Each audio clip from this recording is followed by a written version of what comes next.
बोलो जयकारा बोल मेरे श्री गुरु महाराज की जय। श्री सद्गुरुदेव भगवान की जय। गुरुमुखो, एक नन्ही सी चिड़िया के घोंसले को यदि देखा जाए तो बुद्धि चकित रह जाती है। अर्थात मानव बुद्धि भी वैसे घोंसले का निर्माण कर सकने में असमर्थ है। इससे स्पष्ट है कि शरीर पालन तथा इंद्रिय तृप्ति के हेतु पशु पक्षियों के पास भी बुद्धि की कमी नहीं। शरीर पालन तथा कुटुंब पोषण में चिड़िया भी किसी के पीछे नहीं है।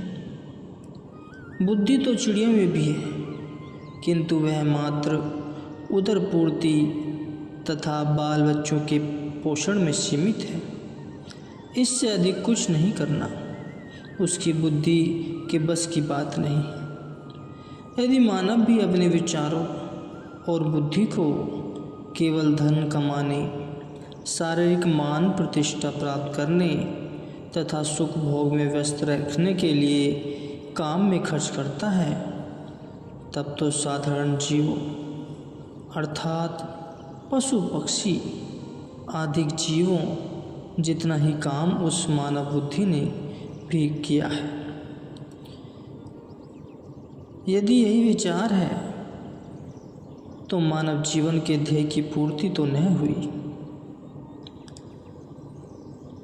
अनन्य योनियों की अपेक्षा मानव की विशेषता तब है जबकि वह भजन भक्ति में मन लगाए, न कि आठों याम स्वार्थपरता, वासना पूर्ति और भोगोलिप्सा में ही मगन रहे। मनुष्य को मानवता के पद का ध्यान रखना अति आवश्यक है। जिस प्रकार चंदन की लकड़ी में यदि सुगंध न हो तो उसे चंदन कौन कहेगा। सुगंधि रहित होने से वह साधारण लकड़ी के समान ईंधन का ही काम दे सकती है। और बस इसी प्रकार मनुष्य यदि भजन भक्ति का कर्तव्य पालन करने में काफिल है तो उसमें मानवता की सुगंधि नहीं है। मानवता की सुगंधि के न होने से वह भी अन्य जीव जंतुओं के समान है। मानव की जन्म की विशेषता ही यह है कि मालिक के नाम स्मरण में चित्त लगाए, क्योंकि वास्तविक सुख तो एकमात्र नाम की कमाई, भजन भक्ति एवं सद्गुरु के ध्यान में निहित है। सद्गुरु फरमाते हैं कि मानव जन्म रूपी जो दुर्लभ अवसर तथा उत्तम सहयोग प्राप्त हुआ है वह बार बार नहीं मिलता। परम सौभाग्य से प्राप्त हुए इस अमूल्य अवसर को हाथ से व्यर्थ न जाने दो। इससे पूर्व भी माया ने जीव को धोखा देकर इससे 84 का चक्र कटवाया है और इसके अनेक जन्म नष्ट किए। अब ध्यान देना है कि यह अनमोल समय हाथ से न निकल जाए। इसमें ही भक्ति की पूंजी को एकत्र करने का काम करना है। प्रभु प्राप्ति का एकमात्र साधन प्रेम ही तो है, ऐसा कोई और साधन नहीं है। वस्तुतः तथ्य यह भी है कि प्रेम के बिना हरि दर्शन कदापि नहीं हो सकते। यही सरलतम साधन है, इसके द्वारा प्रेमी अपने प्रियतम को पा लेता है। श्री कृष्ण जी फरमाते हैं, हे अर्जुन, कर्म धर्म योग साधन और ज्ञान ध्यान से अति सुगम मार्ग है सच्चा प्रेम। सच्चे प्रेम का लक्ष्य ही प्रियतम के स्वरूप में अपने आप को खो देने का है। जिसने अपनी सत्ता को जीवन काल में इष्ट देव के प्यार में मिटा दिया वह सदा के लिए अमर पद को पा गया। इसका कोई कर्तव्य भी शेष नहीं रह जाता।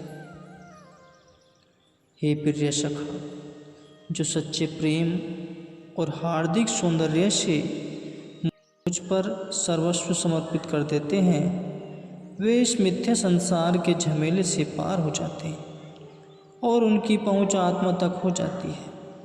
जिसकी विश्वपति तक पहुंच हो जाए उसे और इच्छा ही क्या रहे। यही मानव जीवन का उत्तम ध्येय है। यही पहुंचकर मनुष्य भय, चिंता, शोक, कल्पना आदि से मुक्त हो जाता है। योगी का योग, ज्ञानी का ज्ञान, ध्यानी का ध्यान, तपस्वी का तप। भाव यह है कि संपूर्ण साधन इसी हेतु ही किए जाते हैं कि मानव को आत्मदर्शन हो जाए।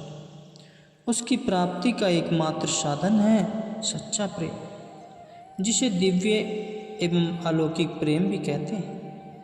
यही सबका दृष्टिकोण होना चाहिए। प्रेम अथवा भक्ति एक ही तत्व के दो नाम हैं, इसलिए दोनों को मिलाकर प्रेम भक्ति का नाम दिया जाता है। तथा जहाँ प्रेम भक्ति का निवास होगा वहाँ का दृश्य ही कुछ अन्य प्रकार का होगा।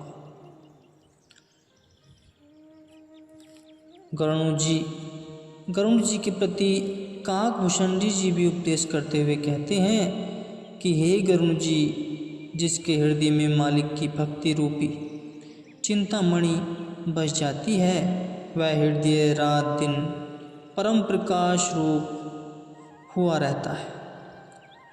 यह ऐसे दीपक का प्रकाश है जो घी और बत्ती का मोहताज नहीं।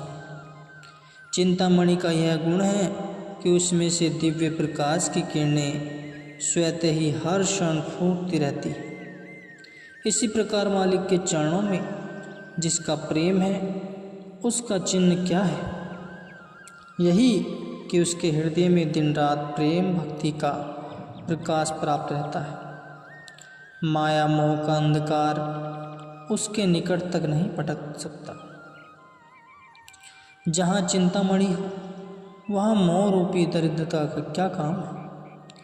फिर इस प्रेम भक्ति रूपी प्रकाश को लोभ की वायु चाहे कितनी भी प्रबल हो नहीं बुझा सकती, क्योंकि चिंतामणि का आलोक वायु के कारण मंद नहीं पड़ सकता। अविद्या अर्थात अज्ञान का आलोक वायु के कारण मंद नहीं पड़ सकता।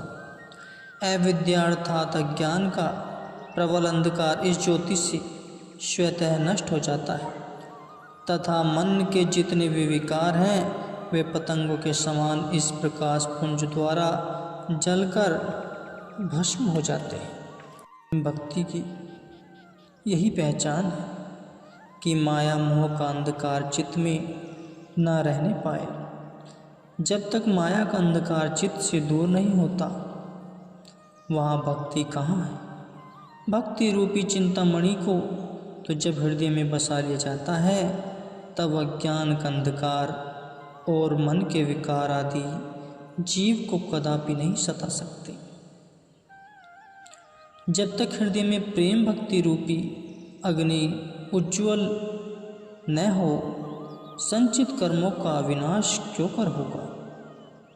तभी तक संचित कर्मों के संस्कार तथा मन के विकार आदि मनुष्य को कलेश पहुंचाते रहते हैं, जब तक कि प्रेम भक्ति की अग्नि हृदय में प्रचंड उत्पन्न न हो जाए। भाव यह है कि प्रेम का साधन सभी साधनों के उत्तम है। इसके द्वारा साधन का काम अति शीघ्र तथा नितांत सरल पूर्वक बन जाता है। प्रेम मार्ग को विहंगम मार्ग कहा जाता है, अर्थात यह पक्षी की भांति उड़ान का मार्ग है।